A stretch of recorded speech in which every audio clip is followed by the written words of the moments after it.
ABVP દ્વારા university ખાતે GCAS portal પર આવતા વિવિધ પ્રશ્નો અને વિદ્યાર્થીઓને પડતી તકલીફને લઈ યુનિવર્સિટીમાં તાળાબંધી કરી વિરોધ પ્રદર્શન કર્યો હતો.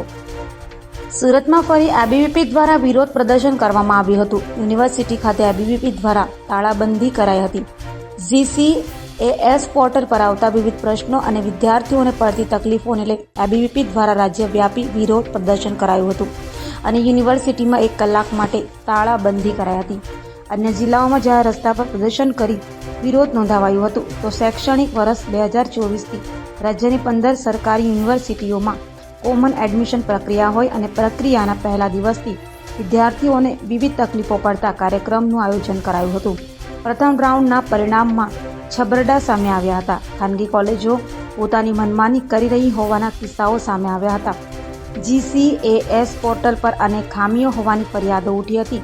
ત્યારે આજે સુરત ખાતે વિનર્મદ દક્ષિણ ગુજરાત યુનિવર્સિટીમાં એબીવીપી તાળાબંધી કરી વિરોધ પ્રદર્શન કરાયું હતું.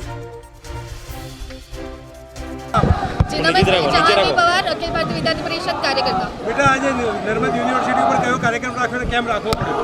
જીકાસની જે એડમિશન પ્રોસેસ શરૂ થઈ છે, એમાં તમામપણે વિદ્યાર્થીઓને મુશ્કેલીનો સામનો કરવો પડશે. તે લોકોને ડિટેલ માહિતી કઈ રીતે યુઝ થાય છે, મેરિટ લિસ્ટ કેટલું પડ્યું છે, કેટલા રાઉન્ડ બહાર પડ્યા છે.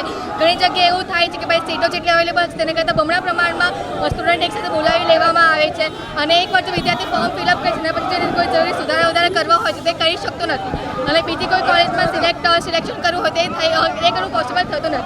તેની માટે અખિલ ભારતીય વિદ્યાર્થી પરિષદ વિશે આવેદન આપીને શિક્ષણ મંત્રીને રજૂઆત કરે છે કે ભાઈ જે પણ જીકાસના અનેક પ્રોબ્લેમ્સ છે એનું તાત્કાલિકપણે સોલ્યુશન લાવ્યો અને વિદ્યાર્થીઓની એડમિશન પ્રોસેસ જે ડિલે થાય છે એવી રીતે વિદ્યાર્થીના શિક્ષણ જીવન સાથે ખેલવાડ ન કરવા. બેટા, આ શહેરના વિદ્યાર્થીની વાત કરી, ગામડામાં કેવી પરિસ્થિતિ છે?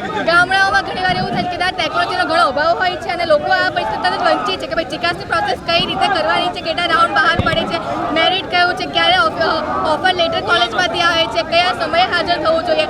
મોસ્ટલી ગામડાના જે વિસ્તારો છે એમાં લોકોને જીકાસ પ્રત્યે તરફ સેજ પણ સમજણ નથી કે ભાઈ આ પ્રોસેસ એકચ્યુઅલી છે કઈ રીતે શરૂ કરવાની. તેમાં વિદ્યાર્થી જીવન જોડે ઘણી રમતો રમાય. આજે કયા પ્રકારનો વિરોધ અખિલ ભારતીય વિદ્યાર્થી પરિષદ? આજે અખિલ ભારતીય વિદ્યાર્થી પરિષદે હવન દ્વારા અને પુત્ર દહન દ્વારા વિરોધ કર્યો છે, આંદોલનો કર્યા છે, નારાબાજી કરી છે કે ભાઈ વિદ્યાર્થીઓને જીવન જોડે જે ખેલવાડ થાય છે તે ભગવાન એમને સદબુદ્ધિ આપે, ખેલવાડ કરવાવાળાઓને એમના જીવન જોડે થતી રમતો અટકાવે. ઓકે, આભાર. मनोज जैन, गुजरात प्रांत मीडिया सह संयोजक अखिल भारतीय विद्यार्थी परिषद.